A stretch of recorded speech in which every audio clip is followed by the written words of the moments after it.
क्या आपने रात को आसमान की तरफ देखते हुए ये कभी सोचा है कि क्या होता अगर हमारी मिल्की वे गैलेक्सी में ही कोई स्टार मौजूद ना होता। जस्ट इमेजिन करें एक ऐसी जमीन जहां डे एंड नाइट दोनों में ही आपको अंधेरा दिखाई दे रहा हो, जहां ना तो सनलाइट हो और ना ही रात को चमकते हुए स्टार्स हों। अब आप सोच रहे होंगे कि भला बगैर स्टार्स के भी कोई गैलेक्सी हो सकती है क्या? सुनने में ये बहुत अजीब लग रहा होगा, लेकिन ये हकीकत है। यूनिवर्स में ऐसी अनगिनत गैलेक्सीज मौजूद हैं जिनमें नॉर्मल गैलेक्सी के कंपैरिजन में स्टार्स ना होने के बराबर हैं। अब इसी तरह की गैलेक्सी को साइंटिस्ट ने घोस्ट गैलेक्सी का नेम दिया है और इसकी सबसे बड़ी खासियत ये है कि ये गैलेक्सी ऑलमोस्ट 99% डार्क मैटर से बनी हुई है। डार्क मैटर जिसे ना तो हम टेलीस्कोप से देख सकते हैं और ना ही अपनी आंखों से देख सकते हैं, जिसकी वजह से ये घोस्ट गैलेक्सीज भी हमारे लिए इनविजिबल होती हैं, जिसकी वजह से इन्हें डिस्कवर करना भी बहुत ज्यादा मुश्किल होता है। तो आज की वीडियो में हम 99% डार्क मैटर से बनी हुई इन घोस्ट गैलेक्सीज के बारे में जानेंगे, जिनमें नॉर्मल मैटर तो ना के बराबर मौजूद है, लेकिन फिर भी ये हमारे यूनिवर्स का 15% मैस होल्ड करती हैं।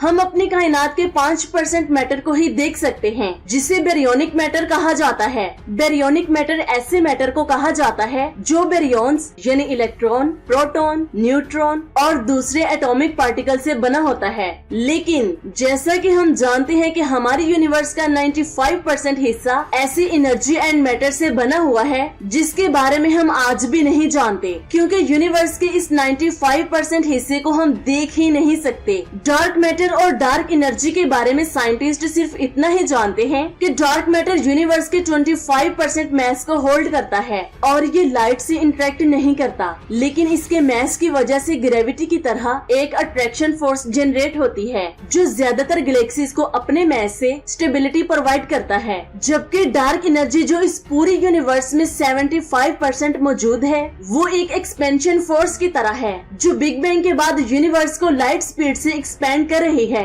डार्क मैटर और डार्क एनर्जी के फर्स्ट एविडेंस हमें 1933 में देखने को मिले थे, जब फ्रिट्ज विकी ने कोमा बायरेनिसिस कॉन्स्टेलेशन के सबसे बड़े गैलेक्टिक क्लस्टर कोमा के विजिबल मैस को मेजर किया था। उनके मुताबिक इस गैलेक्सी में इतना मैटर मौजूद ही नहीं है कि वो उस मैस से अपने अंदर मौजूद तमाम गैलेक्सीज को होल्ड करके रख सके, लेकिन ये गैलेक्सी क्लस्टर स्टेबल था, जिसकी वजह से ये अंदाजा लगाया गया कि जरूर वहाँ पर इनविजिबल मैस मौजूद है। उनका कहना था कि ये इनविजिबल मैस ही कोमा क्लस्टर में मौजूद गैलेक्सी को अपनी एक्स्ट्रा ग्रेविटी से एक ग्लू की तरह होल्ड कर रहा है। ज्विकी ने इस इनविजिबल मैटर को डार्क मैटर का नाम दिया। इसके 40 साल बाद वेरा रोबन ने कोमा क्लस्टर में अपने ऑब्जर्वेशन के बाद ये प्रूव किया कि हाइपोथेटिकल सब्सटेंस कहलवाए जाने वाले डार्क मैटर और डार्क एनर्जी असल में एग्जिस्ट करते हैं। इसके बाद 2013 में प्लैंक ऑब्जर्वेटरी के जरिए पब्लिश किए गए डाटा में ये सामने आया कि हमारे यूनिवर्स की कंपोजिशन में सिर्फ 4.9% हिस्सा ही ऑर्डिनरी मैटर है। ये वो मैटर है जिससे स्टार्स, प्लैनेट्स और गैलेक्सीज जैसे ऑब्जेक्ट्स बनते हैं, लेकिन यूनिवर्स का 95.1% हिस्सा डार्क मैटर और डार्क एनर्जी से बना है, जिसमें 26.8% डार्क मैटर और 68.3% डार्क एनर्जी मौजूद है। अब आप खुद देखें कि हम एक ऐसे यूनिवर्स में रह रहे हैं जिसका ज्यादा हिस्सा ऐसे सब्सटेंस से बना है जो हमारे लिए इनविजिबल है। आप जरा सोचें कि अगर हम डार्क मैटर और डार्क एनर्जी के बारे में जान सकें तो ये हमारे यूनिवर्स की अंडरस्टैंडिंग को कितना ज्यादा बढ़ा देंगे। कुछ साइंटिस्ट का ये कहना है कि डार्क मैटर और डार्क एनर्जी हमें यूनिवर्स के वे ऑफ फंक्शन और बिग बैंग से जुड़े मिस्टीरियस सवालों का जवाब दे सकते हैं। यही वजह है कि साइंटिस्ट डार्क मैटर पर रिसर्च करने के लिए इतने ज्यादा एक्साइटेड होते हैं। डार्क मैटर पर ऑब्जर्वेशन करने का सबसे बेस्ट तरीका स्पेस में मौजूद घोस्ट गैलेक्सीज हैं, जो 99.9% डार्क मैटर से बनी होती हैं। ऐसी ही एक घोस्ट गैलेक्सी ड्रैगन फ्लाई 44 है। ये डार्कनेस से बनी ऐसी ड्वार्फ गैलेक्सी है जहाँ स्टार्स ना होने के बराबर हैं।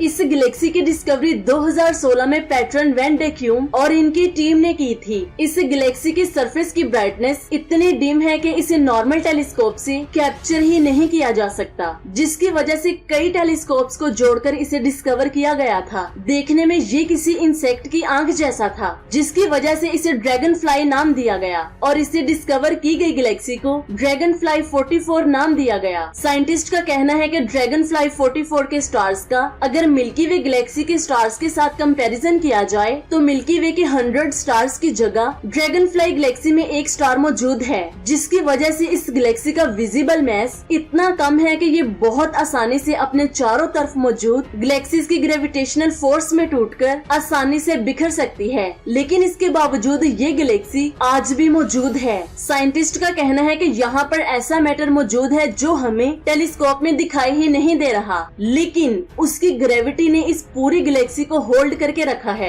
जस्ट इमेजिन अगर इस गैलेक्सी में कोई एलियन सिविलाइजेशन मौजूद हुई तो उन्हें अपने प्लेनेट के आसमान का नजारा कैसा दिखाई देता होगा, जहाँ रात को कोई भी स्टार दिखाई नहीं देता। अगर आप इस आसमान को देखना चाहते हैं तो इसके लिए 330 मिलियन लाइट ईयर्स के डिस्टेंस को कवर करना होगा, और हमारे पास इतना फास्ट स्पेसक्राफ्ट मौजूद ही नहीं है। फॉर एग्जाम्पल, अगर हम ह्यूमन हिस्ट्री के fastest spacecraft new horizon spacecraft की 58,500 किलोमीटर पर आवर की स्पीड से भी चलने वाले स्पेसक्राफ्ट में बैठकर इस गैलेक्सी तक जाते हैं तो 6 से 7 ट्रिलियन साल लग जाएंगे। ये बात आप जान लें कि जब भी साइंटिस्ट किसी गैलेक्सी के मैस को मेजर करते हैं तो उसके लिए उन्हें उस गैलेक्सी में मौजूद स्टार्स की मूविंग स्पीड को मेजर करना होता है, और इसमें यही देखा जाता है कि जिस गैलेक्सी में जितना ज्यादा मैस होता है उसमें स्टार्स की मूविंग स्पीड भी उतनी ही ज्यादा होती है। जब साइंटिस्ट ने ऑब्जर्वेटरी में स्पेक्ट्रोग्राफ की मदद से ड्रैगन फ्लाई में मौजूद स्टार्स की मूविंग स्पीड को मेजर किया तो वो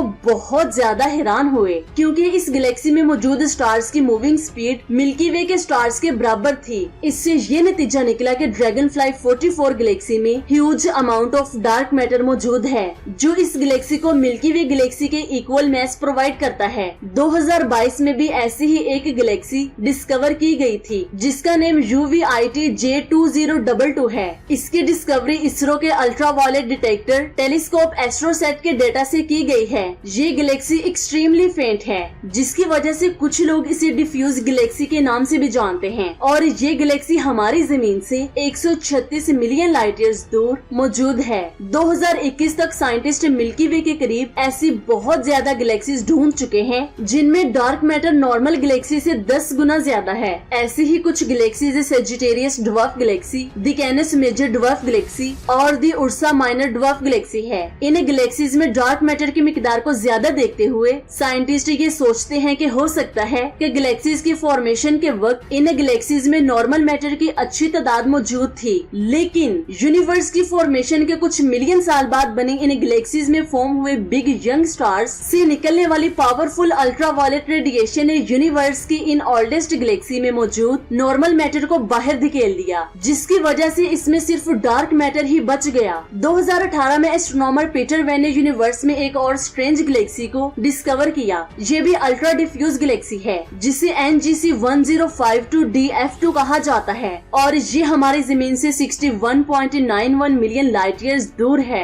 इसकी सबसे खास बात यह है कि इसमें डार्क मैटर ना होने के बराबर मौजूद है, जो गैलेक्सी फॉर्मेशन की फंडामेंटल अंडरस्टैंडिंग पर सवाल उठाती है, और ये गैलेक्सी हमें ये सोचने पर मजबूर करती है कि हमारे पास गैलेक्सी फॉर्मेशन का नॉलेज गलत तो नहीं। वैसे आपकी इसके बारे में क्या राय है, मुझे नीचे कमेंट्स करके जरूर बताएं। अपना बहुत सारा ख्याल रखें, दुआओं में याद रखें। अल्लाह हाफिज।